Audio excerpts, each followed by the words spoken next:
Hello, welcome back to the channel आणि तुमचं खूप खूप स्वागत आहे परत एकदा नवीन व्हिडिओमध्ये. सो आजचा व्हिडिओ आहे नागपंचमीच्या दिवशीचा. सो मी खूप लेट व्हिडिओ अपलोड करते आहे. माझं रुटीनच म्हणजे लाईनवर येत नाही. चला तर मग बघूया आजचं मेन्यू काय होता आमच्याकडे. ॲक्च्युली मम्मी आमच्या लहानपणापासून आमच्याकडे नागपंचमीच्या दिवशी तवा ठेवायची नाही. सो आमच्याकडे चपात्या बनायच्या नाही त्या दिवशी. मग आमच्याकडे नागपंचमीच्या दिवशी बटाट्याची पुरी आणि शिरा मेन असतो प्रसादाला. तर मी आदल्या दिवशी नागपंचमीच्या आदल्या दिवशी रात्री येताना लाह्या आणि पूजेचं सगळं साहित्य घेऊन आले होते. आणि मला ऑफिस होतं त्या दिवशी, सुट्टी नव्हती. सो मी 2 भाज्या बनवल्या होत्या त्या दिवशी, एक पनीर मसाला आणि बटाट्याची भाजी.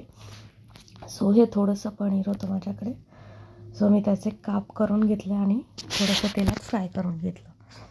सगळी तयारी करून ठेवली होती म्हणून पटापट फोडणी द्यायची कामं करत होते. सो ही छोटीशी कढई आहे. 2 भाज्या होत्या त्याच्यामुळे आम्हाला इनफ होतं. छोटीशी कढई ठेवलेली आहे, त्याच्यामध्ये तेल टाकलेलं आहे. बटाटा कुस्करून घेतला होता, पिवळा बटाटा करायचा. सो कांदा, हिरवी मिरची, कोथिंबीर सगळं काही कट करून ठेवलं होतं. म्हणजे पटपट दोन्ही पण भाज्या मी दोन्ही साईडला फोडणी देणार होते.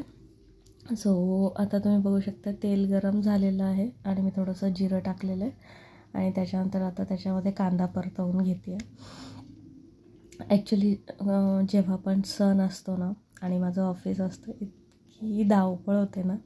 आणि जर तुम्ही काही स्पेशल करायचं ठरवलं तर असंच खूप घाई गडबडीत करावं लागतं मग.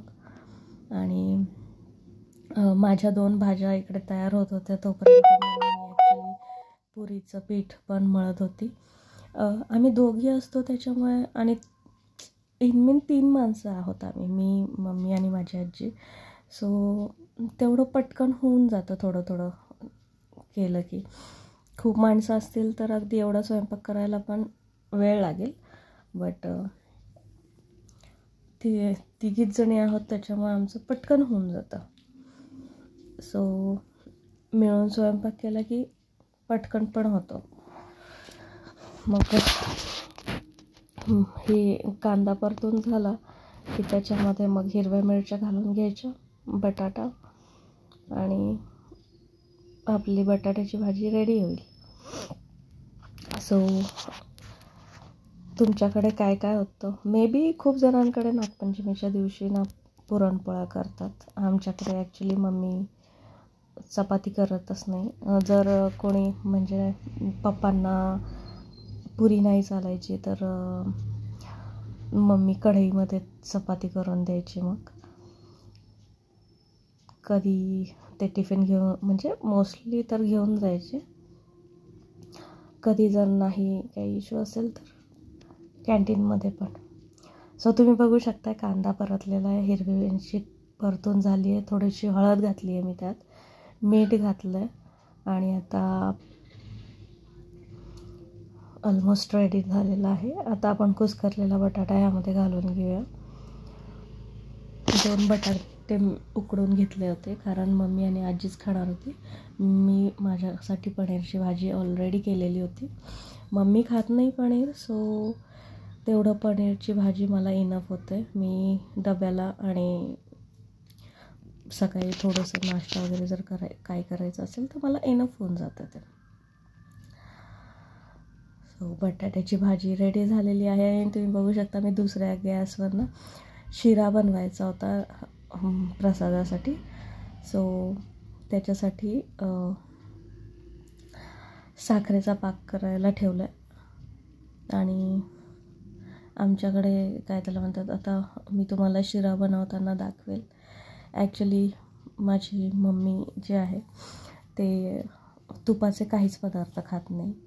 सो होतं असं की आम्हाला आधी थोडासा रवा तेलावर परतून घ्यावा लागतो, छान भाजून. तसा बनवावा लागतो विदाऊट घी. आणि मग त्याच्यानंतर तिचा वेगळा काढल्यानंतर नैवेद्यासाठी मग आम्ही तूप मिक्स करतो आणि मग देवाला नैवेद्य दाखवतो. सो घरात जशी माणसं असतात, जसं तुम्हाला करावं लागतं त्याप्रमाणे तुम्ही सगळ्या गोष्टी ट्राय करत असता. तुम्ही बघू शकता की आता मी एका गॅसवर रवा पण भाजायला सुरुवात केला आहे आणि ड्रायफ्रूट्स टाकलेत मी त्याच्यामध्ये. आणि हा एवढा मसाला भाजून घेतला आहे. हे मगाशी पनीर भाजून घेतलं होतं. सो आता मी ग्रेव्हीमध्ये हे ठेवलं आहे आणि एक उकळी आली की आपण थोडं बंद टाकूया. सो पुऱ्यांची पण तयारी झालेली आहे.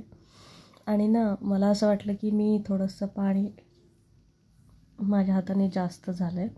सो मी त्याला उकळी येऊ दिली छान आणि ते ग्रेव्ही आटली, थोडीशी आटवून घेतली मी. आणि माझी पनीर मसाला पण रेडी झाली होती. म्हणजे बटाट्याची भाजी पण झाली, पनीरची पण भाजी झाली. डन. आता शिरा. सो तुम्ही बघू शकता माझा रवा पण भाजून झालेला आहे. साखरेचा पाकही रेडी आहे. सो शिऱ्याचं काम पण तसं पटकन होईल. आणि शिरा मला आमच्या घरात सगळ्यांनाच गोड प्रचंड आवडतं. पण ना माझ्याकडनं एक चूक झाली.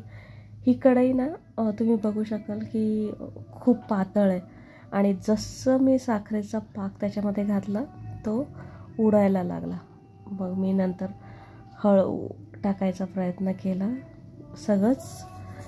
आणि जर 1 वाटी रवा असेल ना तुमचा तर 1 वाटी साखर असते आणि 2 वाट्या पाणी, किंवा 2 वाट्यांपेक्षा जास्तही घेऊ शकता तुम्ही. दुपटीने पाणी घालायचं असतं. सो असं झालं आणि तुम्ही हे बघा शिरा एकदम रेडी आहे. मस्त कलर झाला होता. नंतर मी त्याच्यावर तूप घालून घेतलेलं होतं.